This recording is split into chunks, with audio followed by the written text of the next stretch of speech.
Okay, now we've switched the load values to 1,000 ohms, as Martin Hogg had suggested for the way to test Twin Coag for the Vio. And we're going to go ahead and look at effect 2 and 100 watts, and we will step through the effects just for everybody's curiosity factor, so we're kind of being thorough as we look at it. So again, we're going to go ahead and do a simultaneous activation. Effect 2, there's the split, surgeon 1 drops off, there's the shift. Okay, now surgeon 1 comes back in, split, surgeon 2 drops out, there it is, there's the shift. Okay, now let's go ahead and take a look at effect number 3. Okay, effect 3. Simultaneous activation. Okay, there's the split. Okay, now 1 drops out. Alright, there we go. And now 1 comes back in. There's the split. 2 drops out. There's the shift. Okay, and 2 comes back in. And there you have the split. Effect 4, 100 watts, 1,000 ohm loads. Simultaneous activation. There's the split. There's the shift when 1 drops out. 1 comes back in. There's the split. 2 drops out. There's the shift. Now when 2 comes back in, it splits out again. Effect 5, 100 watts, 1,000 ohms. Simultaneous activation. There's the split. Surgeon 1 drops out. There's the shift. Surgeon 1 comes back in. There's the split. 2 drops out. There's the shift. Effect 6. Simultaneous activation. 100 watts, 1,000 ohms. There's the split. Surgeon 1 drops out. There's the shift. Surgeon 1 comes back in. There's the split. Surgeon 2 drops out. There's the shift. Surgeon 2 comes back in. There it is. 1 drops out.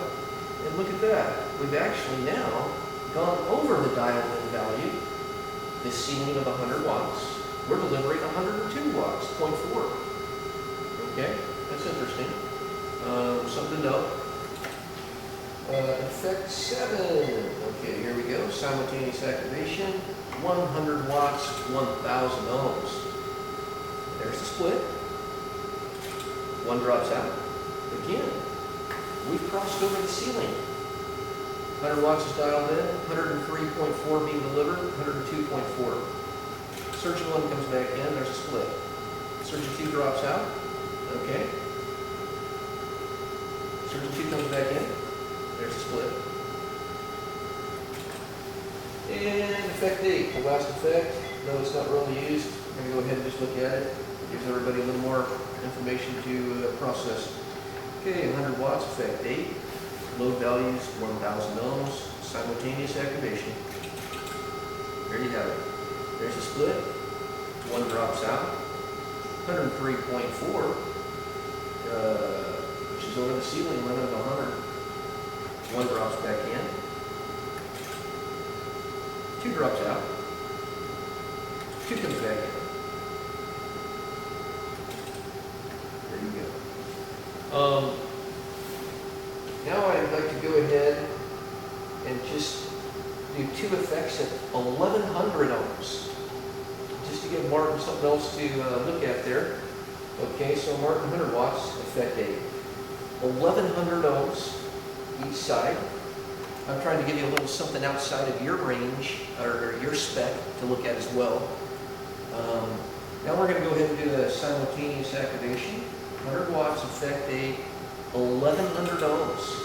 Here we have it. There's the split.